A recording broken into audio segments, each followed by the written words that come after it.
রনক রেনু মনটা খুবই খারাপ। এই যে আমাদের বারান্দা, এই বারান্দা দিয়ে কত আলো বাতাস ঢুকতো, হ্যাঁ, চারদিকে গাছপালা, কিন্তু ট্যান ট্যান, এই যে দোতলা বিল্ডিং ভাঙা হচ্ছে, ভেরি সুন অ্যাপার্টমেন্ট হয়ে যাবে, আর আলো বাতাস ঢুকবে না আমাদের বাসায়। হ্যাঁ, এই গাছপালাগুলো দেখতে পারবো না। সেটাই তো,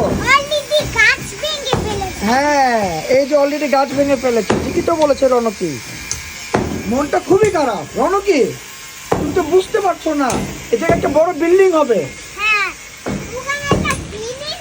হ্যাঁ, বিল্ডিং হবে, তখন আর এই বারান্দায় তুমি কোনো মজাই পাবে না থেকে। কি করছে কি করছে কি করছে? গাছ, গাছ থেকে কি নেবে? পাতা নেবে? পড়ে যেও না, পড়ে যেও না, দেখি তুমি নিতে পারো কিনা।